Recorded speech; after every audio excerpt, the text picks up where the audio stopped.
Okay, so hi everyone, welcome to Content Marketing Real Talk. This session is all about, I think Alpana might have mentioned, taking a break from our day-to-day operations and thinking about things that we usually don't get the chance to think about. These may be the basic things that we take for granted. What is the direction our company is going in? What roles do we play in the industry? And what impact do we have on our clients, and so on and so forth. So, to answer all these questions, we have two really experienced people in the industry: Alpana, the founder of Spacebar, and Tristan, the associate director. Hello. Hello. Uh, yeah, I guess we'll start with the questions right off the bat. This is sorry. Shoot, go ahead. Sure. So the first question is something that probably a lot of us, have again taken for granted, and maybe for a lot of us it's too late to ask, we're too afraid to ask now. Is why is the company named Spacebar? Because we serve alcohol in the office and we have a bar. Which is not true, just FYI. And I'll answer that question because I was the one that came up with the name. When we started Spacebar, it was not a content marketing or a digital marketing agency. We started as a content writing agency, and I was a writer myself at that point. I was freelancing, and one of the things you realize when you're writing, which is nowadays typing on a computer, is that there are two main keys that you use on the laptop. One is the backspace or delete button, which you use the most, but you can't call your company backspace or delete. And the second one is the spacebar. And I thought that was just a very apt name for a content writing company, and that's how the name Spacebar came to be. Okay. So now you mentioned we started as a content writing company. When we talk to clients, we call ourselves a content marketing company. Sometimes we call ourselves a content driven digital marketing agency. So there's so many similar sounding words. We'd like to know, what is the difference? Is there any difference between content marketing and digital marketing? Or are they kind of same? What's the difference between content marketing and digital marketing? You want me to go Yeah. first? Go ahead. For me, everything, because we started off as a content writing agency, everything for us, and everybody who's here working from Spacebar knows, everything starts from the writer. What are we going to communicate? How are we going to communicate? And that key point focuses through all the work that we do, all the strategies that we do. Right from the lowest level of the writer, deciding what's going to be communicated, how it's going to be communicated, what are the words that are going to be used. And that's one way that we kind of differentiate ourselves from the other digital agencies, where we say, this is how we do content digital marketing. I have a slightly tangential view to that. To me, content is not equal to writing, first of all. When people say that there's a lot of content on OTT platforms, you're not reading articles on Netflix. You are watching video content. Content is anything you consume. Anything that's giving you either entertainment or information is content. Now, with that definition of content marketing to me is that consumable object or consumable item that you have. How are you presenting it to an audience in order to make some sales? That's what content marketing to me really is. And why content marketing, and why do we find it difficult to call ourselves, are we a content marketing agency, are we a content driven digital agency, or whatever, all of that is mainly because when you say content marketing to people, clients, whoever, a lot of them don't understand that content is the definition of content that I told you guys. Content to them is writing only. Acha article likhte ho kya? And that's not what content is. Content is anything you consume. So the point that the reason I would like to call this a content marketing agency is because we say that at the core of everything we do is that content that we create. Because there are other digital marketing agencies that focus only on ads karenge. Their content's not the hero. There, how you're running that ad is the hero, performance is the hero. For us, it's always very clear we wanted the content to be the hero. So if somebody tells us that we don't want you to think about the content at all. We just want हम लोग सब बनाएंगे. You just run, spend 1 lakh a month on this. We not like to do that kind of project. So content marketing, because content is our hero, and we want to market using that. I want to add something that Alpana, when we are transitioning from a content writing agency to a content driven digital marketing agency, that movement was easy because of exactly what you said of what content definition is for us. It's not that we were struggled because we had a team of writers and now we had to start doing other work that included a more broader perspective on content, but because we understood what content was at the end of the day for us, that transition was easy because it just meant moving across different mediums in terms of content. Yeah. So talking about digital marketing agencies, okay, and content marketing agencies, there are quite a few of those, to say the least, in our country, across the world, and there are new ones cropping up every day. And then on top of that, you have a network of really talented freelancers also, delivering content, working on, let's say, design, so on and so forth. How does Spacebar intend to stand out, in this crowded, kind of crowded market? Or how do you intend to differentiate Spacebar from the competitors? By producing meaningful content.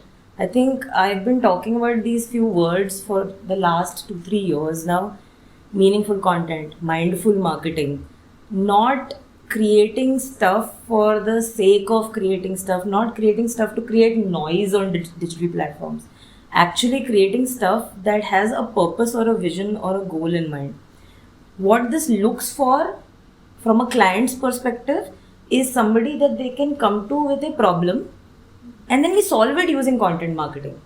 I really don't like the kind of agencies that are proliferating in the market, in the ecosystem right now, who'll say for 20,000 we will manage your social media, and what do they do in the 20,000? They will simply create 30 posts. 30 posts and meaningless posts, but 30 posts. 30 posts, 12 articles. And clients love this. They're like, वो लोग तो 30 posts दे रहे हैं, तुम लोग सिर्फ 8 देते हो and you charge us 75,000, I'm getting it for 20, whatever. The whole point is, what is the purpose of creating that content? Is it reaching any goal? So I would rather that we be the agency, the content marketing agency that brands look for when they say, A, either I have a problem, or B, I have a vision. Either, it doesn't always have to be a problem, sometimes there are no problems. But I have a vision, and based on that vision, I want to get somewhere. Can you help me do that? And we want to be able to be the strategists, saying that, here are the 5 things we'll do, and here's how, in a jigsaw puzzle, everything fits in together to make the big picture. These are, marketing will be all these puzzle pieces. There'll be social media, there'll be blogs, there'll be SEO, there'll be performance. All of these are puzzle pieces, and when you mix them together, they will give you your big picture. And that's how I want to differentiate us. I also want to break it to the more micro level. Everybody, social media puts out posts in terms of your festive or your topical posts. That's something we don't always recommend to our clients. If we have something to say about the festival and the client, then yes, that synergy happens. If it doesn't, we tell the clients, okay, you don't really need to do a topical festival post just because everybody is doing it. Do something that is meaningful for your brand, then, just doing the standard tack that everybody is doing, just to break it down into the micro level of how it works when we're saying meaningful content. I mean, I'll give you an example with Jeff himself, right? And you can maybe also chime in on here. How many clients have we had come back to us, your clients, saying that we tried so many agencies, but we want to work with Spacebar and Jeff's team? And you yourself know, why do they do that? They do that because they found that everybody can give them content, but only this agency is able to give us meaningful content. That's right? true. For everybody, it's more like, we need to maintain this retainership. We need to give them what makes them happy. Most agencies, what I've seen they do and what our clients appreciate us for is the fact that if something we do is not working, we don't want to just keep doing the same thing just to keep the retainership going. We actually tell them, yes, we agree, this is not working. Let's do something else. Let's try something different. And that's probably because we care, and we're glad that our clients see that. So moving on, you just mentioned creating meaningful content. And I think that's kind of what Tristan touched upon. Like let's not focus on posts that don't make sense to us. Can we sort of deep dive into that? What do you think is meaningful content? And if possible, if you can share an example of what a meaningful content, piece of meaningful content would look like, and what a non-meaningful alternative to that would be. So, definition wise, like I said, meaningful content to me is something that serves a purpose or a goal. I find trend driven festive posts to be the most meaningless content ever. When I say trend driven, for example, and I'm not talking about Holi and Diwali where that's kind of hygiene that you have to do, but today is World Environment Day, tomorrow is some Falana Timka Day. Your brand doesn't have to be responsible for creating content for all of this. You can't that way is every day, someday or the other day. You have to choose something where you feel like this is somewhere me as a brand I need to make myself heard. I have an opinion on this. There is a cause that is related to my brand, or I'm doing something that is related to this festive post. So to me, when you do something like that, is totally non-meaningful. Meaningful content would be, I have constantly said this, I'm a proponent of this, across the funnel content is meaningful content. For those, this audience of course knows, the internal audience, but for those people who don't know, the marketing funnel is the journey that a buyer takes from the time he's made aware of the brand to the time that he or she purchases from the brand. And that journey that the buyer goes through is called the funnel. Now, content that answers their questions through the funnel is meaningful content. Now, that does not have to be always informative content. People want to be entertained also in the way through that journey. So it can be engaging, it can be informative, and by the way, those are not two mutually exclusive words. But that to me is meaningful content. Meaningful content, I just want to add two points. One is meaningful content for who? You're the brand owner and the audience, and there are two aspects to it. And just to play the devil's advocate in terms of meaningful content, if you check out Spacebar's Instagram, we have a lot of fun videos also of people doing like stuff, not necessarily communicating any information, but for as the brand owners, and not just for me, but the people at Spacebar, it holds meaning to do fun stuff like that, and that's meaningful to them. So with brand, there are two aspects always at the end of it. Meaningful for the brand owner, does it make sense for them? Is it communicating that something important to them, or are they having just plain fun for them?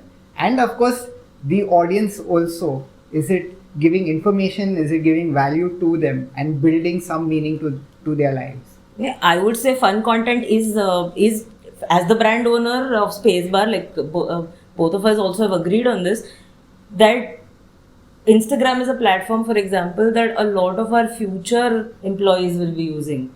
So then it makes sense to make content like that where they see that, oh, it's a fun environment to work in. So to me, even that is meaningful. The fun stuff that we're doing is having a good effect on a certain section of the audience. Maybe our clients don't take so much out of it, but my peers, the marketing network, other freshers, all of them, for them, that audience, it is meaningful. So now we've talked about the process, like creating meaningful content, the thought process behind it. How do you measure impact when you create content, when you follow this philosophy? Because this you can't measure this, obviously, or not all aspects of it. So how does Spacebar define success in content marketing? Can I take that? Yeah. I mean, so there are two aspects. One is the metrics. You always have data with today's tools. You have the business suite, you have Facebook backend, etc. And you have like Google Analytics. They'll all tell you what the data is saying, how well your post, content, blog, articles are performing. That's one aspect to it. With a lot of the clients that we deal with or handle, they are not necessarily B2C. So a lot of them are B2B, which means the mass appeal of the kind of content they're putting out there is not necessarily there. You are not going to see like a 50% jump in social media following, etc. But over there, then you take a look at a very different aspect, not just the metrics, but the value of the communication that you're giving out, the quality of the communication that you're giving out. And that's where we have our own internal processes and benchmark within Spacebar, because we have so much of experience in doing this, where we put out a good piece of content but not necessarily it doesn't go viral, and that does not mean that's a wasteful post or an article to put out. There are different ways of measuring it in terms of just the quality and the client expectation over there. Yeah, I mean, I agree 100%. I also don't know how to fully answer your question because at the end of the day, there's a little bit of creativity in any agency setup like us, and you can't always measure creativity. So, it's hard to answer that question because metrics are made for a more science-driven world. Creativity is not so much. But you can't sell art to a businessman. I mean, unless it is for beautifying his or her house. For them, if they're spending money on their business, they better well make some return on their investment. So we have to show them some indications, that's all. And those indications are engagement, followers, performance, leads. That's one thing that we do a lot for our B2B clients is at the end of the month, year, quarter, whatever, how many leads did we generate because of what we were doing? And then it depends on the clients also. So, for example, we have a client which is a tech company, and he's a very eccentric guy. And while all clients would always say, I want lots of traffic, I want lots of leads, this is the one guy who says, I don't want many leads. Everybody's not my customer. I don't want the bakwas people to be my customer. He'll say, each blog that I write should be only targeted towards 10 to 20 individuals. Must be so specific, must be so laser focused that in the world only 10-20 people are interested in that blog. And I will write 100 such blogs to focus, so that I get 100 into 20, so that many people every month will be interested. But each blog will not have a wide net. So you have customers like that also.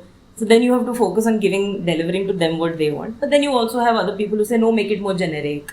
I want to just see total number of traffic increasing. I want to see, basically absolute numbers being there. So, A, I can't answer your question completely.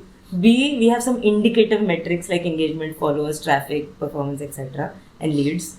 And C, we have to tailor them to our clients' requirements. Okay. The last part is very interesting, tailor them to our clients' requirements, because Jeff, you and me were part of a pitch call where we were presenting one case study where we had amazing numbers, 170% likes, engagement growth, etc. across a year. And the client we were pitching to was not impressed. And then when we showed a post, another project, where a post was pure on pure, informative, and it was like proper meaningful content, I would say, where it gave meaningful information in a interesting package. That's at the end of the day what makes it let's say entertaining to some extent, I would say. And the client completely ignored the numbers, the metrics, and their eyes kind of lit up, or their voices kind of became more lively when they saw this post, and they were like, yes, we like this. I think we would like to work with you probably because of if you can do work like this. So, and that there's no way of clearly quantifying that right, like what about that post made them get excited. So there's definitely not the numbers, because it had hardly 5. We didn't even show numbers for that matter to that over there. For that. Yeah, so it all depends on, again, that's where meaningful content. If you have the process in place, you don't need the numbers to prove that it's good. You don't need anybody can show that, and people will get the impact. So I think anything else you want to add? No. So following on from here again, we'll focus on let's say the metrics that however you define the success metrics. Based on those, what formats or what kind of content formats, what kind of let's say platforms have been most successful for us? I'll answer the content formats bit. There's no one answer to this. In fact, I think that every piece of content should have should be repurposed to multiple content formats. When I was working with Teach for India for 2 years, as many of you may know, there was one thing that I learned then about teaching kids that I apply a lot to content marketing as well, because it's the same thing. It's about consuming information. Students consume information to give exams. People consume information to make purchase decisions. And there was this theory that we were taught and we were made to execute also, which is every kid learns differently. Some kids are more visual learners, which means that if you show them something, then they will learn faster. So if you are teaching them 2 plus 2 in maths, you show them 2 pencils, 2 more pencils, and they will learn that better. Kids are more auditory learners, so even if you show them, but if they can't hear it in their, through their ears, it doesn't stick. So you have to also say it with your mouth. Or in marketing formats, it's videos, podcasts, right? That's what it is. There are third kind of kids who are more textual learners. That means they read. Unless they read it, they're not able to. They're not able to let it stick in their brains. And then there's a fourth kind of learner, which is a kinesthetic learner, which means if they don't move their bodies, they don't learn. So if you want to teach them 2 plus 2, you have to play a game where you make them stand, put another friend, and then they will learn. Now the fourth one we can't do as much in digital marketing, but the first 3 definitely we can, and it's basically a psychology game here. You have to make sure your content sticks. So the same piece of content, the same audience could have people who are different kinds of learners, if I may use that term. So I would always say that you repurpose content in all formats. Since you spoke of the learning thing, are you saying that when we are building our plans and building target audiences, we should then build the kind of content we deliver based on the content target audience learning method? I don't think let's say a target audience is, a woman who is 35, who lives in a tier 1 city and who makes a certain kind of income. If that is the target audience, even within that target audience, you will have all these 3 kind of learners, is what I'm saying. So you will have to create content for all 3 formats, irrespective of what your TG is. As time goes on, some content, like maybe this decade, this last decade blogs and articles work better. This decade videos are working better. Some point in between podcasts were working better. That keeps changing. But if you are consistently putting out content in different types of formats, something will stick. I think your question also had something around what platforms.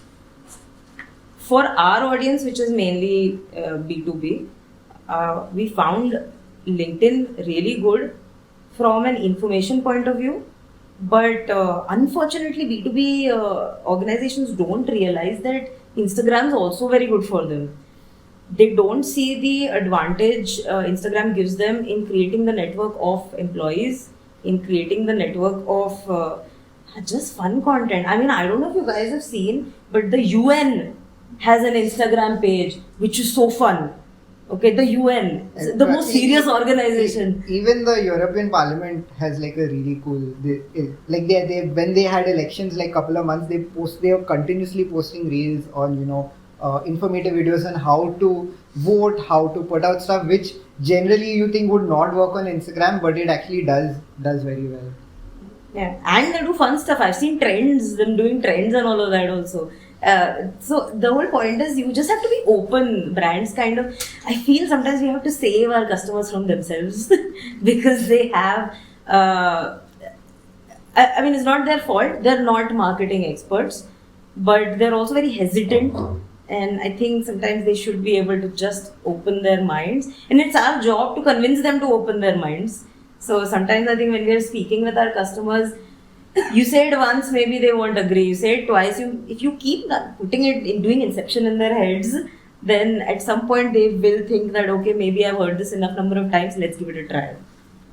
Or just push them to take the risk. So I'd like to just stop on the examples that you gave, UN and the European Parliament, because I don't think most businesses have that kind of credibility to their names to be able to experiment with content like this. Right. You know, they Wouldn't people you know say- people know this is people know the UN. Okay, it comes with a certain amount of let's say gravitas.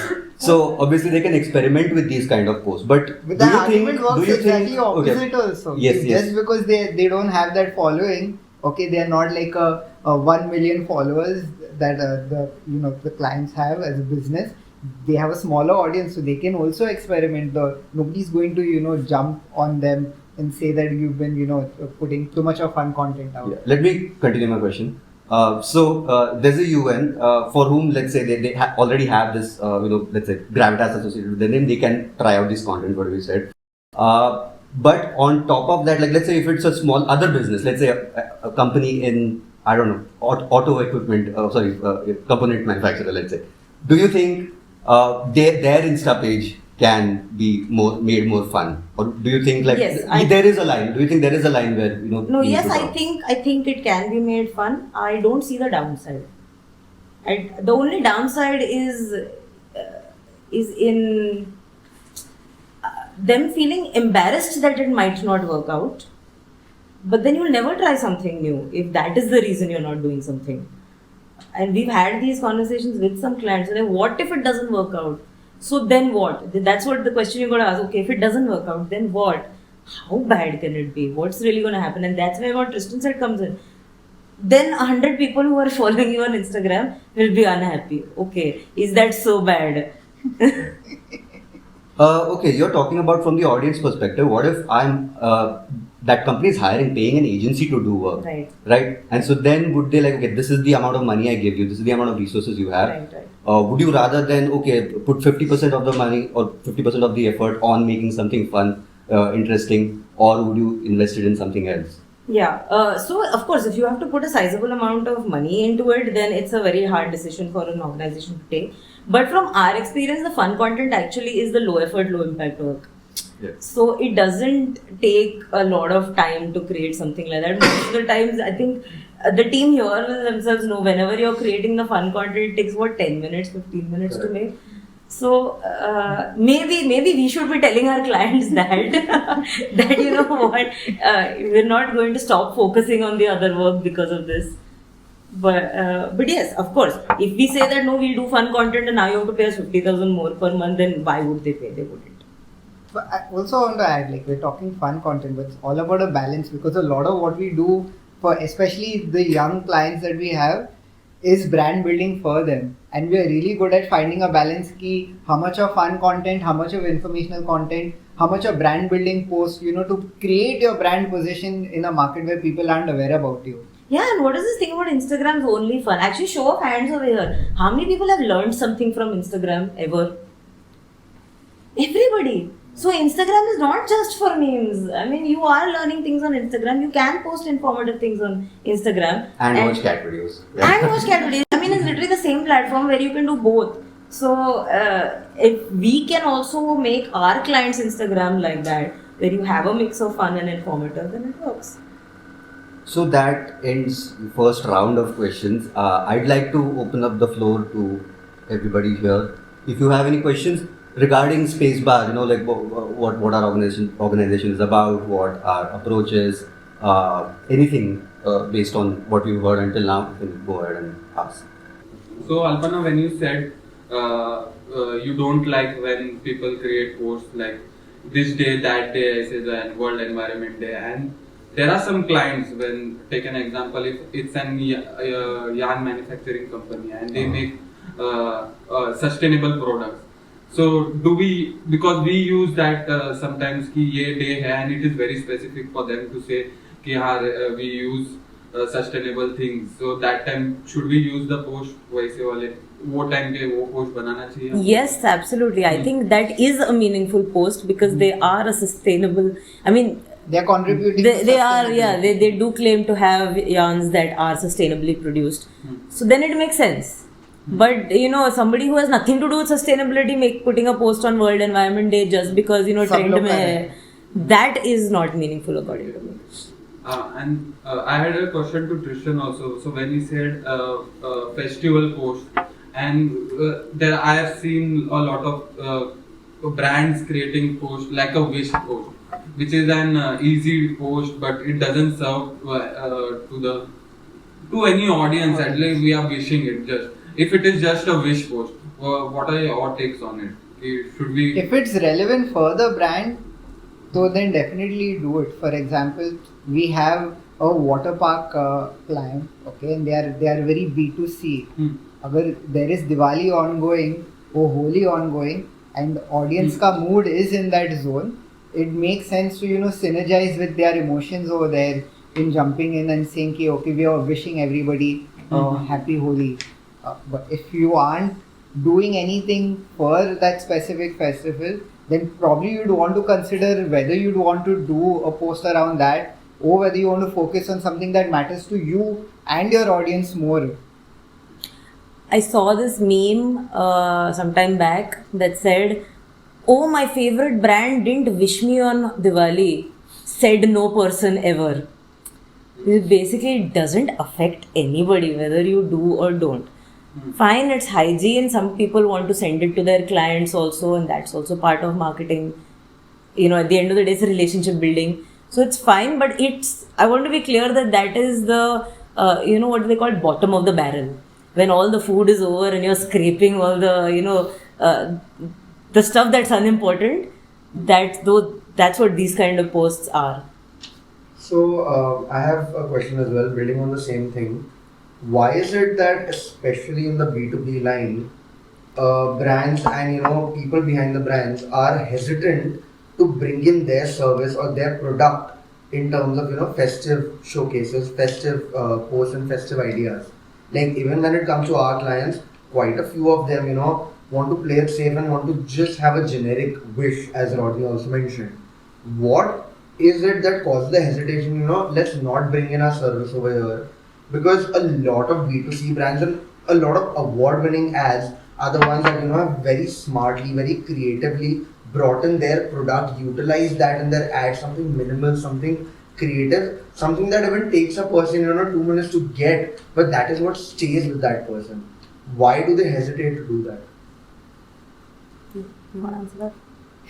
I mean, what you've spoken, I have seen so many times, and the reasoning has been like absolutely different for different clients. So there's no one set answer for that. But what I will say, I've seen us struggle also sometimes to do posts on festive days to make the brand synergize with that festive or that topical event. And sometimes we do a really brilliant job, and we do that subtle where it's more about the festival, but yet in the background something about the brand is there, something about their service or something about the brand vision that they have. And there are the others where we've just done that typical post, and sometimes it's difficult to find a balance of how much to talk about the brand on that post, how much to talk about the festival on that post. And there's a third level to it of how much does the client want to talk about the festival and the service. Sometimes they just want a simple wishing post to go out. They don't want to talk about their brand. Sometimes they do want to talk about their brand and they do want to talk about the festival, and then it's up to us to make sure that campaign or post is then synergized. So there's no one set answer to this. It depends on what we want for the client and then what the client wants for themselves. And audience is like, as Alpana said, honestly, they are not going to be like, hey, we didn't get a message or a post, and now we feel bad that we didn't get it. Can it maybe be because the client doesn't want to okay, we're talking way too much about what we're doing, and they want to give a break in that content, it's just a nice wish? Or is it that okay, the service, a lot of clients are very scared of okay, if somebody comments, nahi, this is coming out wrong, they're very hesitant and afraid to have that conversation, even though a lot of people say any PR is good PR, even if it's negative, but they're really scared to answer any question that rises up. Can that be one of the cause of hesitation of not bringing this in at a festive post? Yes. Simple answer is yes, and a second answer is sometimes I'm looking at it from the client's perspective, because I don't agree to this perspective, but clients also feel that it's becoming too salesy. and that's why they also don't want to do it. Makes sense. I have one question. Yes. So this question is related to hiring purpose. So we went for a placement and there we found that students, like a fresher, they think that as a content marketing, what we are going to do, as a content writer, what we are going to do, because they don't see their future in that, because there is a chat GPT. So do you have any message for a fresher, how chat GPT cannot help as a content marketing, how it is different? For I would a actually like to answer that question because he's our content lead. I think we kind of touch upon that in the later question. This part of this whole You can still session. give. You can But give a okay, teaser. but as you're talking about, let me rephrase the question, frame the question, and you can tell me if it's correct or not for an answer. It's in the age of ChatGPT, is there scope for content writers? Yes. You know, To build content a writing as a career. profession. The answer is yes, especially now, because until now what was happening was everybody thought they could do, let's say, writing, and I think this market was super crowded and what do you call it? That made it kind of super competitive also for the wrong reasons. Not because there was all this good quality work happening all around. Only purely because there were a lot of people writing. But now with ChatGPT, it's like people are becoming more selective. The organizations are becoming more selective in terms of what kind of communications person we want. Because most of our basic communications can be done by ChatGPT. They will expect people to, they will specifically require people who can do better than ChatGPT as a writer or as a marketing person, let's say. And so that means that people who are serious about being a content writer or a content creator and they are committed to learning and getting better than ChatGPT, to say the least, and obviously they should aim for much better. They will, I think, become more and more valuable if anything. And yeah, they shouldn't be worried. But I also want to add a small business point of view that Spacebar does have actual clients who pay us well to do writing work because they know we kick ChatGPT's ass. Yes. So I think we've covered pretty much all the questions we had about the agency, digital marketing agency, Spacebar as a content marketing agency, let's say. Now the next set of questions is about creativity, which is an important component of what we do. But again, often creativity is at odds with different things. You just mentioned you can't sell art to a businessman, right? So next set of questions is going to be around creativity, how we can maintain the creative core of what we do while actually meeting different objectives or trading off with other variables. So the first question is, whenever we talk about creativity, the first thing that comes into my mind, for young writers at least or young creators, is basically that there's so many constraints that I can't be creative. But on the other end of the spectrum, if you give zero brief, no direction to, let's say, someone doing something creative, that is again a huge challenge. That's where you think about, there are so many things I can do. What part do I take? How do I start with?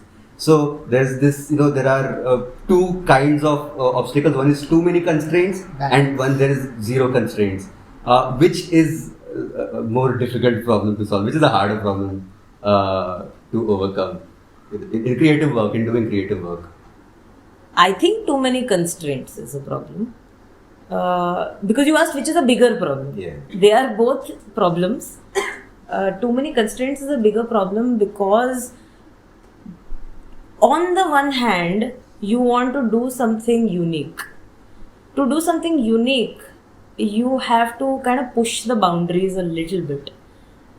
You have to experiment a little bit. Maybe pushing the boundaries is also too far a thing to talk about, but you have to experiment a little bit. And experimentation means that sometimes you will succeed and sometimes you will fail. Now to expect that we will always succeed means following a straight line, following a path that has been tried and tested, which is the constraint usually. And then you will not necessarily be able to find newer, better ways of doing things. Not always. So I think it is definitely constraints, and purely also from a creativity point of view, you can't be like, I want you to do something different, but show me who has done it before. Show me a reference. which we have all gone through at some point of time. Do you have any references? But you want me to do something new, so there are no references. You can't have it both ways. And constraints typically, are telling us, I want you to do a good job, I want to be mind blown, but I also want to have seen it somewhere else in the past. So then how will you be mind blown? That's a constraint that we work with on a daily basis, and I don't think it's easy to work with that constraint. That's the harder one for me. I just want to say, from a larger point of view, whenever we get clients, whenever we take on projects, what we want to do is take ownership for that whole project. So, and wherein the client has minimum need to interact or give feedback, and we take complete ownership, so their life is easier and we get more freedom to do more things because we know what we're doing. We know what works and what doesn't work, and even when we're experimenting, we know what we're experimenting for and what we're trying to achieve through that. So we're constantly striving to get more freedom for the projects that we have, so we can do more stuff for the clients that we have. I want to qualify what Tristan said, so it's not misunderstood. It's not like we don't want feedback from our clients. What do we want feedback on? Do we want feedback on ये color ठीक नहीं लग रहा है, इधर ये object को change कर दो, ये element को कुछ और कर दो, or do we want feedback on a more strategic level from the client on the brand or on the engagement metrics or whatever? Yeah. We want to get more feedback we want to pull our clients to a higher level conversation, don't have these lower level conversations on things that obviously we are better at than them. After 1 month, let's sit down and discuss your business objective goals. Have we been able to, move in that direction and achieve those, rather than, talk about was this post, which color was it good, etc., etc. Good. Moving on, so another not obstacle, let's say another trade-off that we need to usually deal with is between creativity and data-driven or analytic, let's say, decision making. How do we go about doing that at Spacebar, and what do you think is the best way to go about it? I think data first, in my opinion. You can of course give your opinion, and I'll use maybe Bollywood as an example. There are thousands and thousands of struggling actors who come to become Shah Rukh Khan. Okay, but there is only one Shah Rukh Khan and there are only few people at the top. What I'm trying to say is that if you choose the route that has not been taken that by many people, it's not very likely that you will succeed. Okay, now let's put that piece of information on one side. Our clients are spending real money on marketing. And if you tell them, I always want to choose that route where 90% of the times, it may lead to failure and only 10% of the time it might be creative, they will not take that route and they should not take that route also. Data-driven work or data-driven marketing is basically saying that we know that if you do something like this, it will work. 90% of the time it will work. And again, it's very easy to say that I want to be creative, but if you had to spend 1 lakh out of your pocket now, you would also not be spending it on creativity. You would say, no, tell me something that will work. So, but now then, if having said that, when will good work ever happen? When will unique work ever happen? So I think there should be some sort of a proportion that you say that I think 90% of your output should be data driven. Which means what? Based on the past work that has succeeded, let's figure out patterns of why it succeeded and do more of that. For example, if we say videos that are under 1 minute are working on Instagram, let's create videos under 1 minute most of the times. If we know that carousel posts are working mostly on LinkedIn, let's do more carousel. In that also we think, if it's more than 5-6 slides, then it works better, then let's do more of that. So let's use data to help our decisions at least 90% of the time. And 10% of the time you focus on, I will break the rule.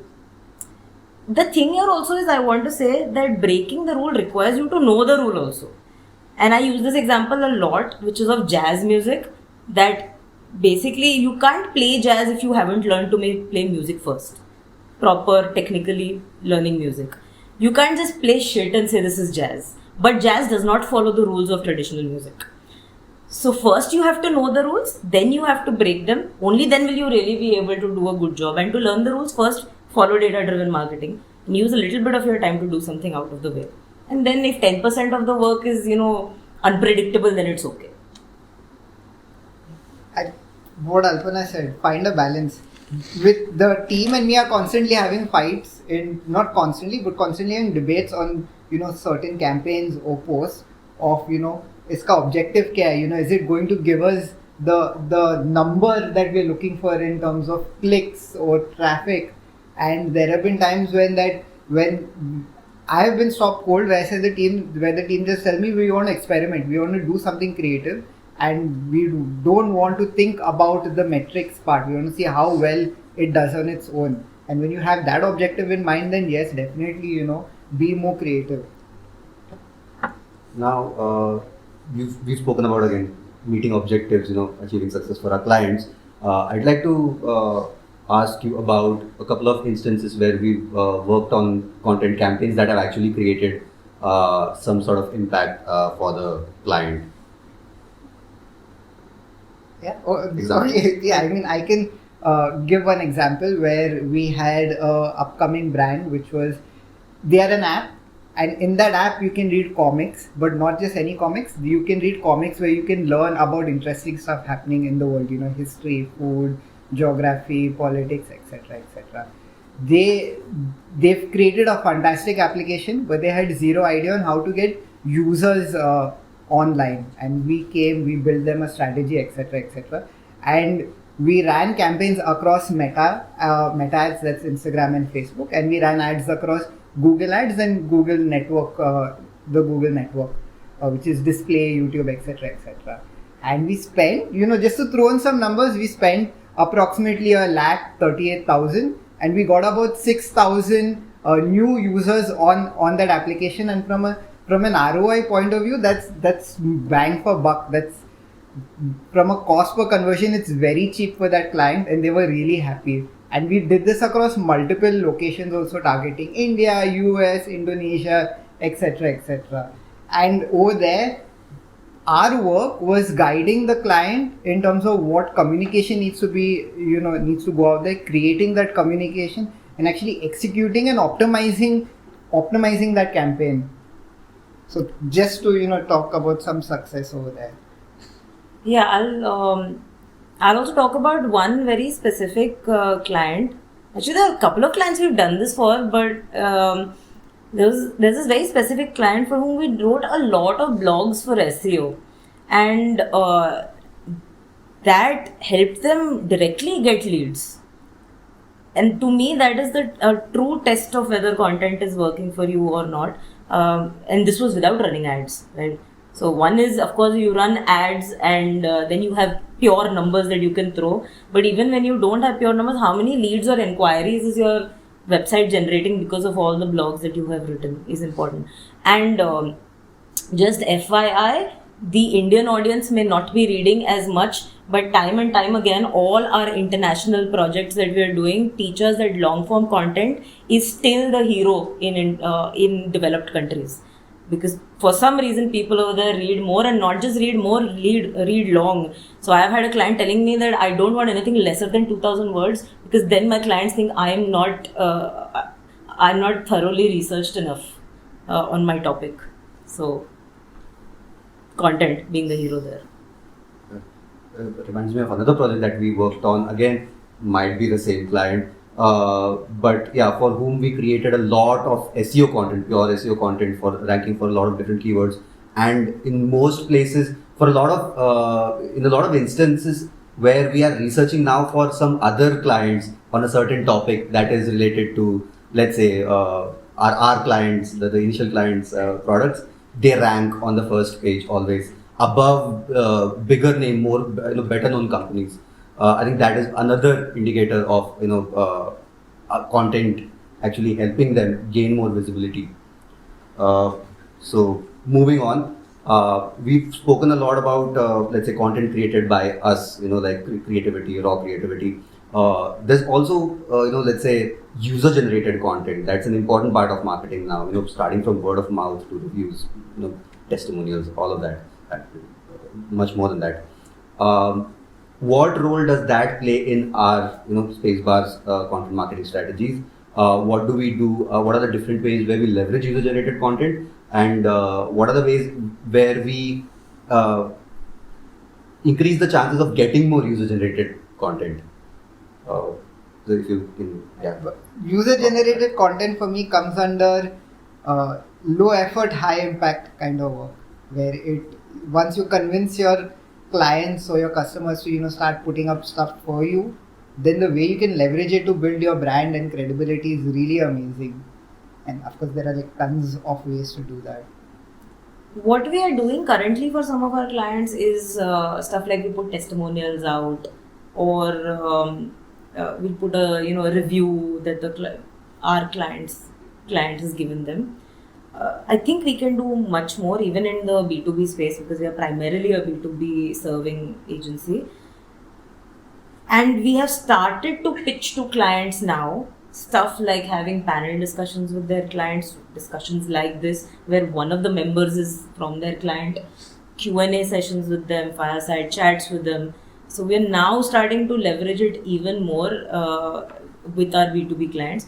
With B2C clients, I think some of the team over here themselves have worked on projects where they've taken videos of the clients in the water park that Tristan was talking about. So, going to the water park and actually taking videos of the people who are enjoying their time there and using that. So for B2C, that generally works. You just get them on camera, get them to say what it is that... And people are very happy to even share their own stuff.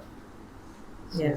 Again, when you're creating a lot of content, you can't miss user-generated content, because it makes your life easy and it has an high impact in brand building and credibility building. Now moving back to... Yeah, sorry. I'm so sorry, but I wanted to add something. I recently saw this post on Instagram by WeWork that said, which is a perfect example of user-generated content being used slightly differently, not just taking a video and all of that, where they said, we have a 12-seater office that we are giving away for free. And if you want to use this office in any one of the WeWork facilities, and if you want to use this office, follow our page, like this post, and tell us why you like WeWork or why you want this office. And all the comments below that is about people giving all the saying, basically being brand ambassadors for WeWork, including me, because when I want the 12-person conference room, not conference room, it's like an office space. But basically everybody is saying all the benefits of working at WeWork. Oh, the cafeteria is nice, the pantry is nice, the space is very well maintained, blah, blah, blah. So WeWork doesn't have to do any selling themselves. Their customers or potential customers, the users, are generating the sales pitch for them.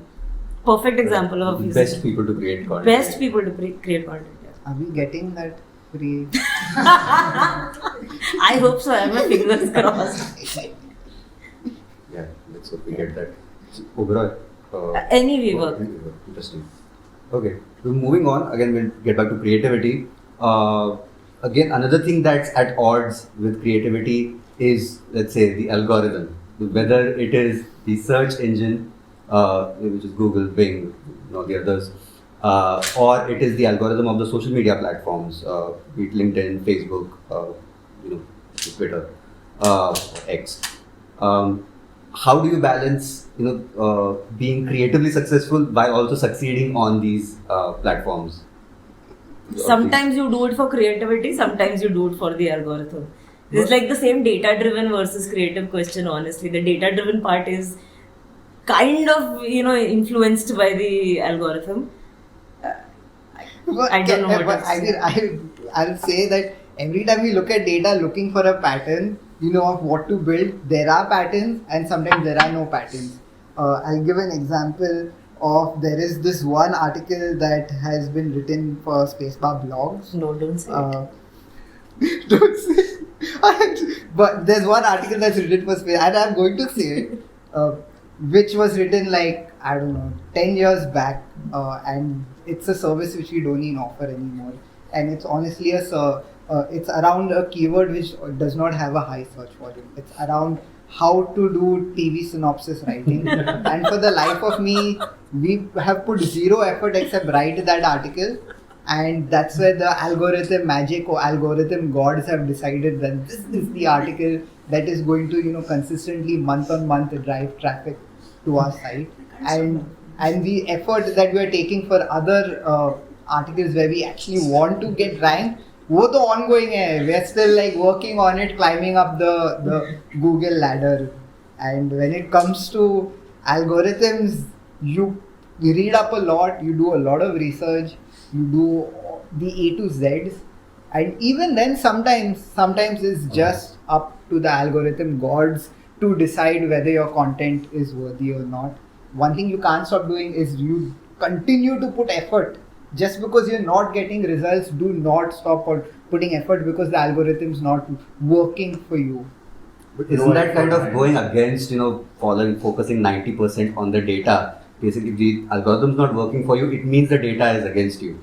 How do you now then, in the face of that, how do you then decide, okay, I want to create with good stuff? With experience, you know what data to look for, and you know what to expect. Let's say So, with experience, you know what's going to work and what's not going to work, that we've spoken about. But there's also an aspect of setting expectations. If your website is having 10 users come onto it, it would be unrealistic to say by the end of the month we are going to get 1,000. Okay, let me add further to that.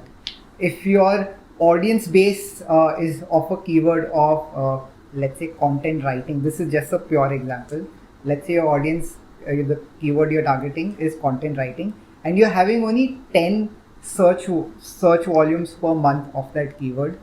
You are not going to get 500 users coming to your website. What matters then is how do you get those 10 users to come to your site, and that's the value for the metric to look at the end of the day. Not ki am I getting 5x growth, but if there are 10 searches happening, then are those 10 people or those 8 people coming to my website? Is there anything you'd like to add to that? Yeah, I mean, data can be massaged, the thing is, the same piece of data could mean different things looking at how you see it. So, yes, that one blog post is doing very well, but I don't want to say anything about that blog post. It pisses me off every time. But then there are always outliers to data. You say, okay, let's treat this as an outlier, and now if I remove this data piece, then what does the rest of the data look like? And then you just go with that. Okay. So, we'll move on to the last set of questions for today.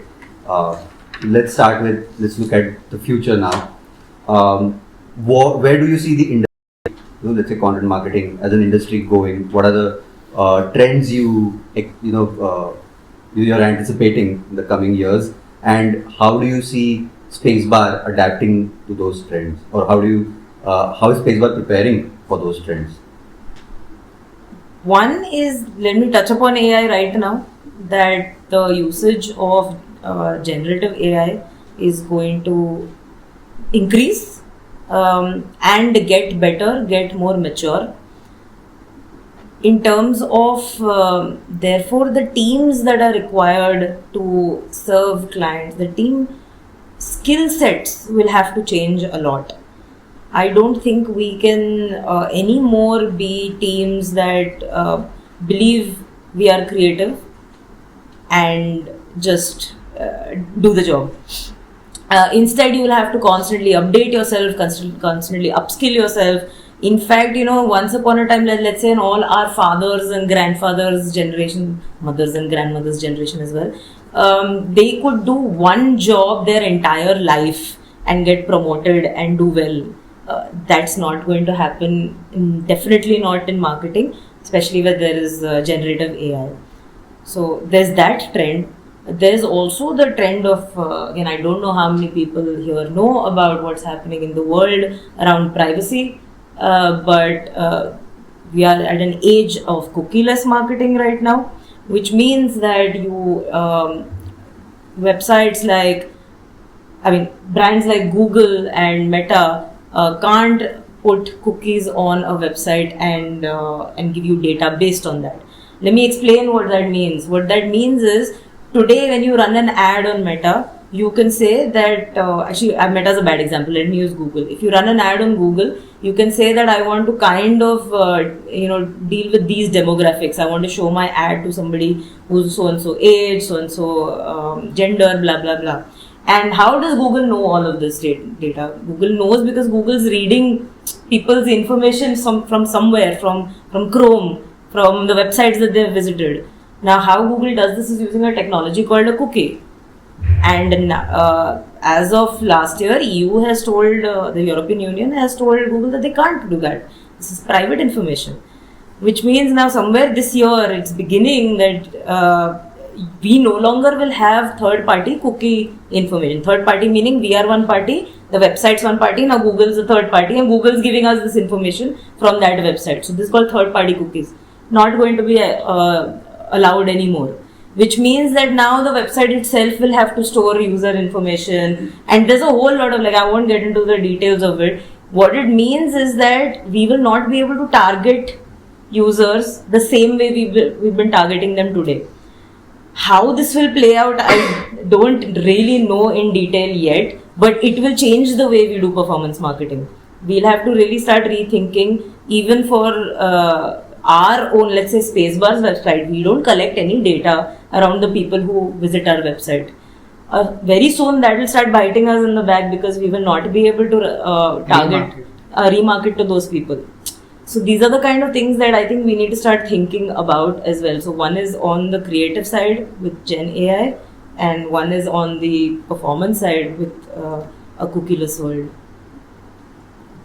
I want to just add one point, or one trend which I see will continue to grow, is that clients are looking for agencies who can create content that is thoughtful, and another word that we've already used is meaningful content, because with generative AI, creating, whether it's words, visuals, videos, so easy peasy hai.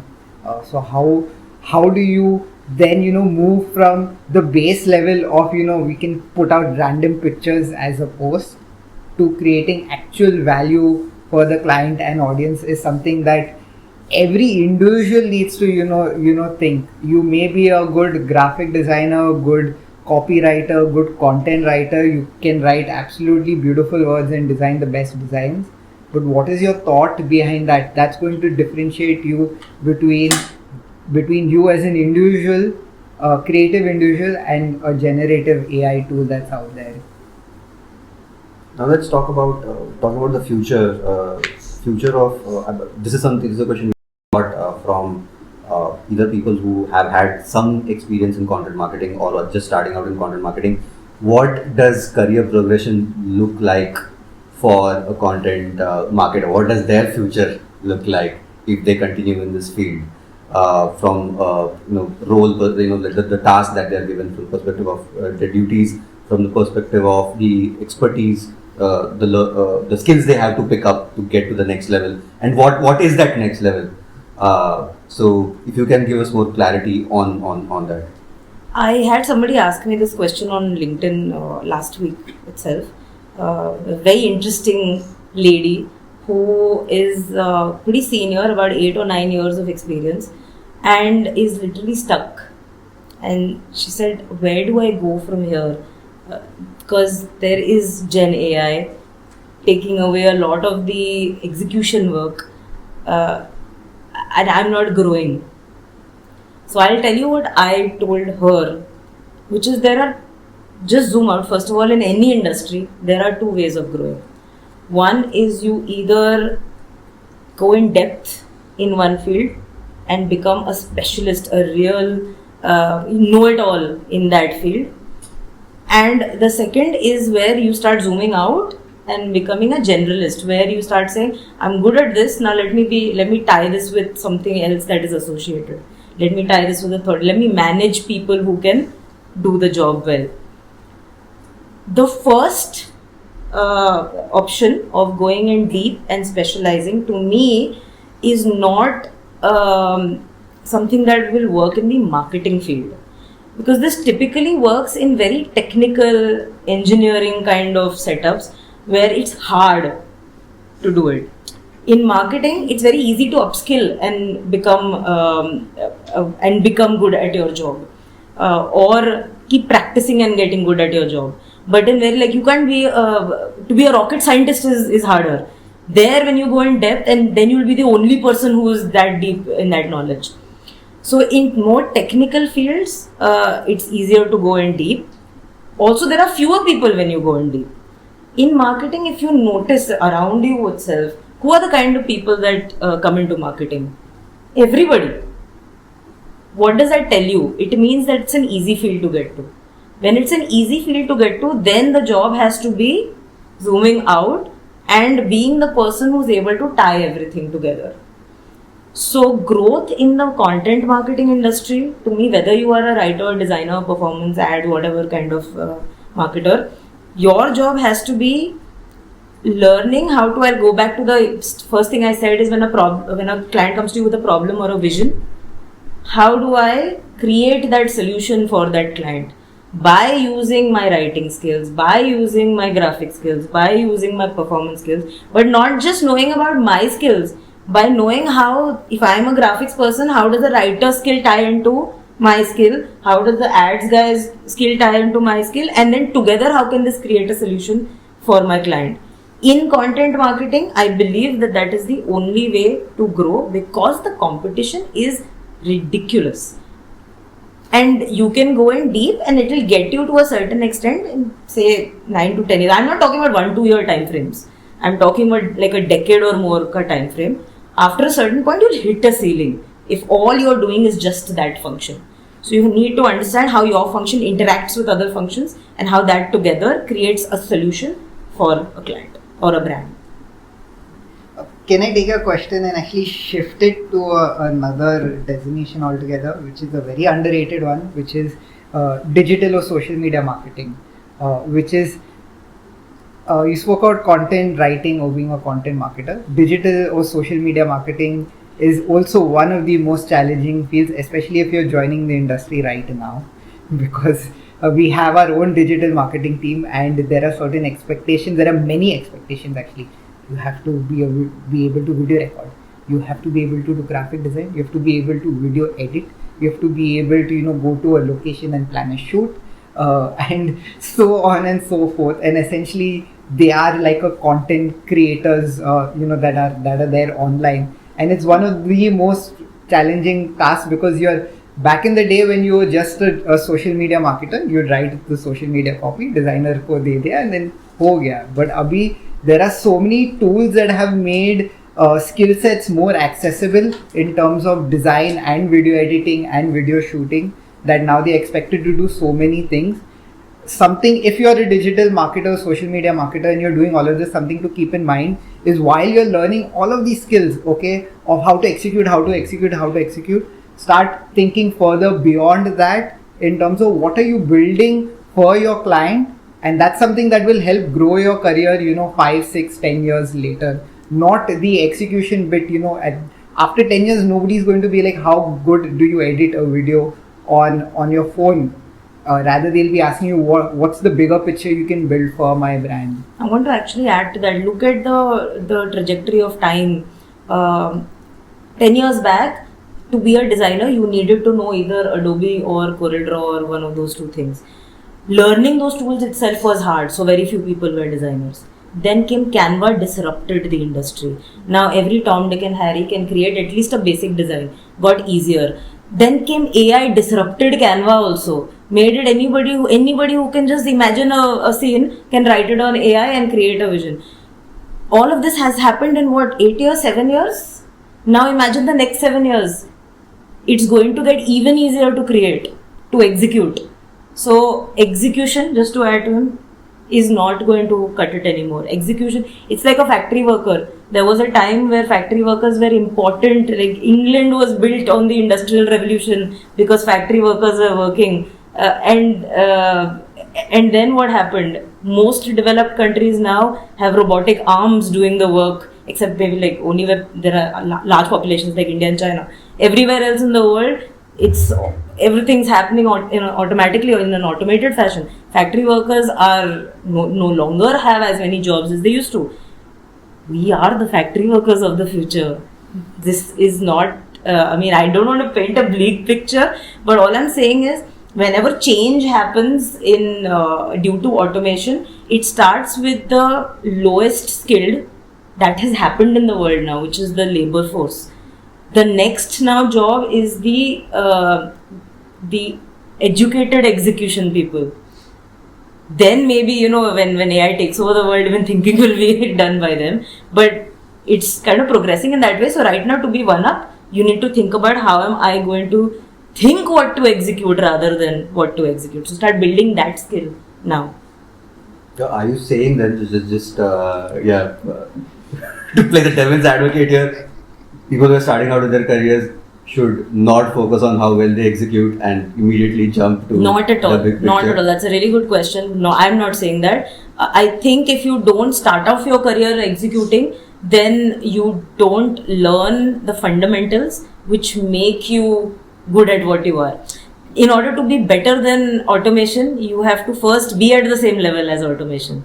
So you have to go through that ladder, but start also preparing yourself that at some point I want to surpass this, be more than this.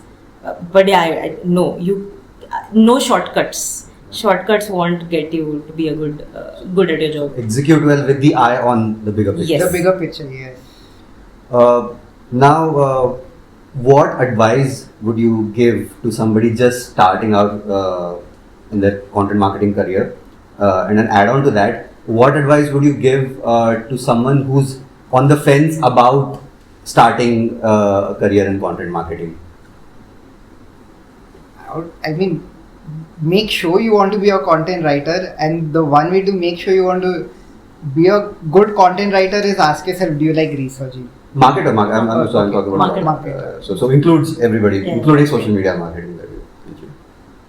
I can say something for that. Marketing is a very, very competitive field.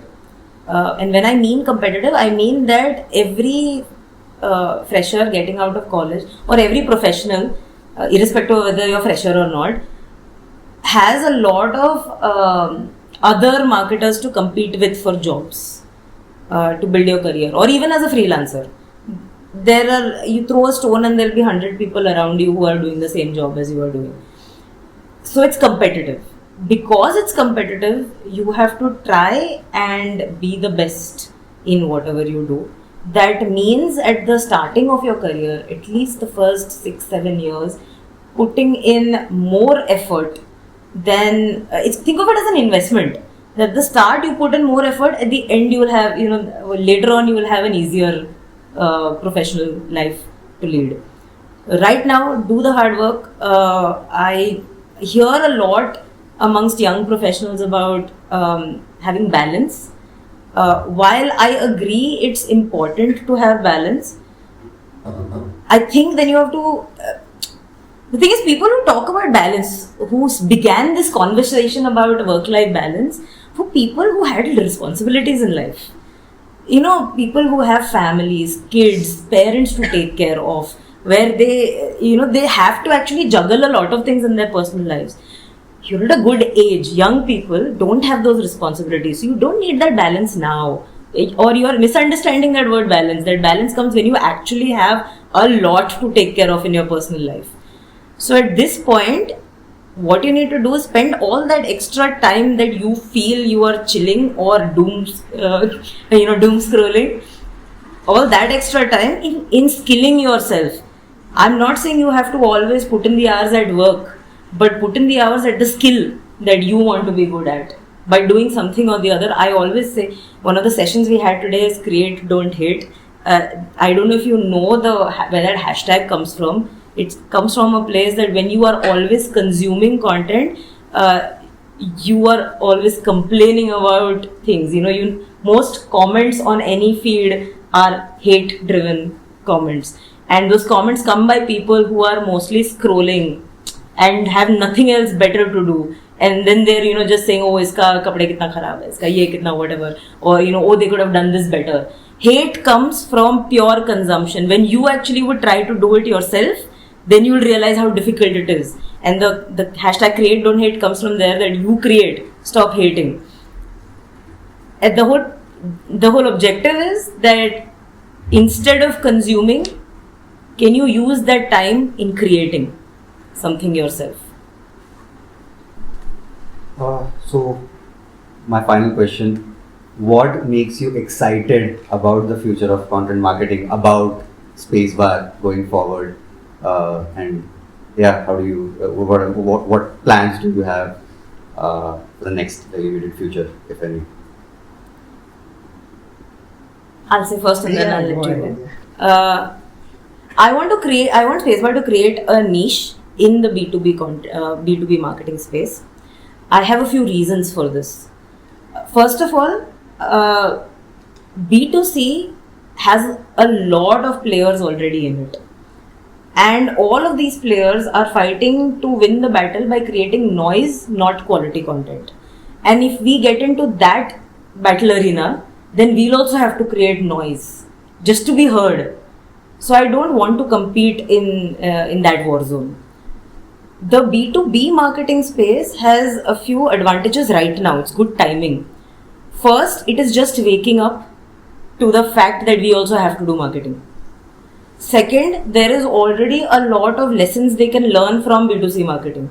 So, B2C marketing has already, like for example, we know that most companies are doing, have a 90-10 split on performance marketing versus organic marketing when they start out in the B2C space. We know that when they become a big brand, that becomes around 50-50 spends. So now all of these are lessons that B2C has already gone through over the last 100 years. We can learn from them and apply them to B2B marketing. And third, B2B marketing, according to me, has all the advantages of B2C marketing. Like I told you, we can use Instagram for B2B marketing. We should use that. So there are places where we can do a lot of fun content, and it has the space or the opportunity for us to also do really thoughtful content, complex content, where people have to, earlier we had a question where, people have to sit down and maybe think for some time, sit with the content for some time. That is also possible a lot in B2B content, much more than B2C content. Because, I like challenges. Okay, if something's not challenging, I don't enjoy doing it. With B2B marketing, I love the challenge that you don't have to convince one person to make that purchase. You have to convince a group of 5-6 people to make that purchase. So if I'm writing a piece of content, if I'm creating a social media post, the CEO has to get convinced, the CTO has to get convinced, the CFO has to get convinced, somebody else, or whatever, or procurement manager has to get convinced. And to convince each one of them, I have to think in 5-6 different directions. That's real empathy, right? And that is where the challenge is, and I enjoy that challenge. And I think people who enjoy that challenge not only become very good professionals in the B2B marketing space, but also become very good individuals, because they learn empathy through doing this exercise. Yeah, I want to say that I love challenges too, and what gives me a kick is to see how Spacebar navigates various challenges. I mean, when ChatGPT released, I got worried. We had a good number of clients where we used to create pure on pure, content of 100-400 articles like a month. We lost all those projects. And then we were like, what will happen next? Where do we go from here? And fast forward from when, ChatGPT released to today, we aren't doing 105 blogs every month, articles every month, but we are still doing content creation. And we have found, we already had that capability, but now it's opening up even more, where clients are asking, okay, we don't want 100 articles or 500 articles. We want 8 articles which are absolutely meaningful. And we did have that subset of clients even back 2 years, 3 years back. It's just the percentage has increased. And us navigating that challenge, and us now, me being able to breathe easy and say, okay, yes, we are now going to get that 100 or 400 types of projects back. But we are still going to get clients who are willing to give us that 8 articles and pay us as much as they would for a 400 article project. I'm looking forward to what next is going to happen in those challenges, and there's zero point in trying to predict the future. You can't be like, okay, this trend is going to be next and whatever.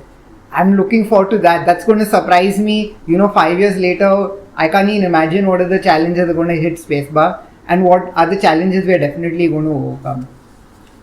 One last sentence from my side is when when brands think that I want to hire an agency that does really meaningful work and will create content for us that will make us proud, that they think of us.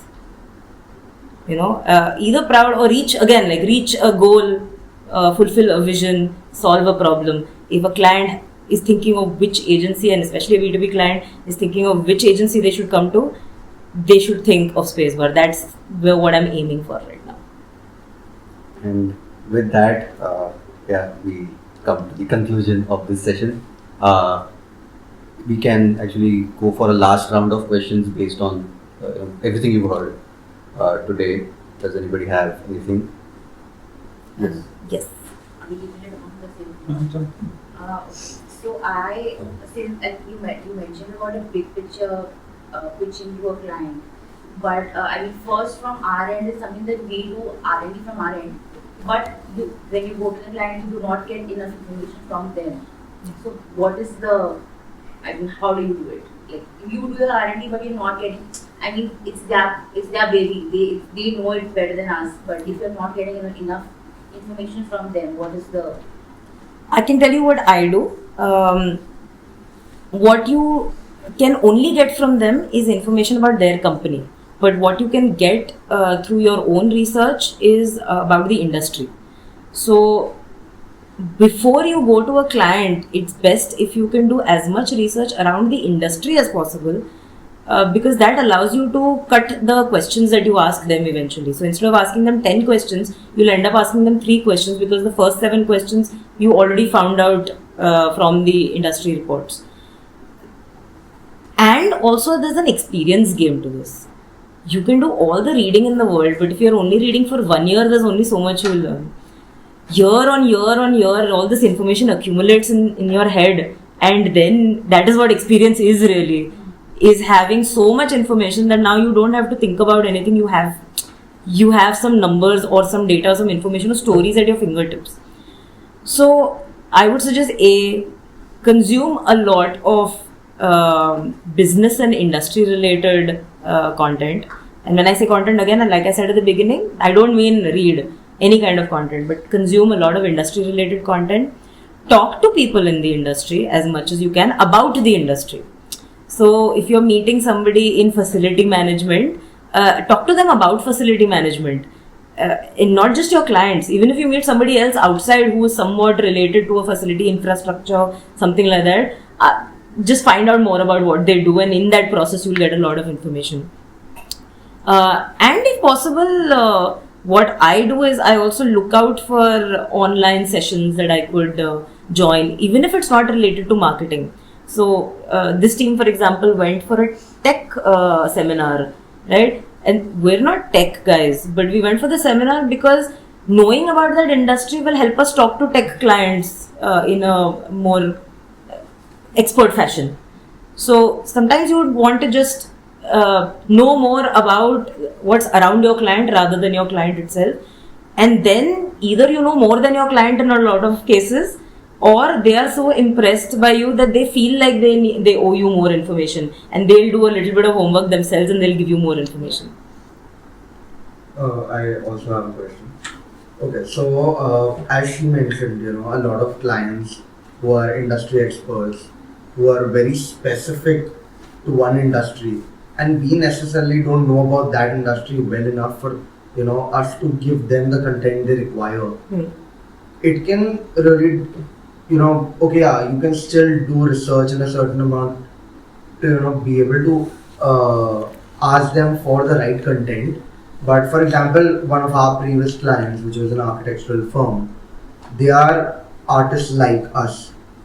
They are creating, but they are so technical and that skill is so specialized. That's not something even with research we can bring to the table.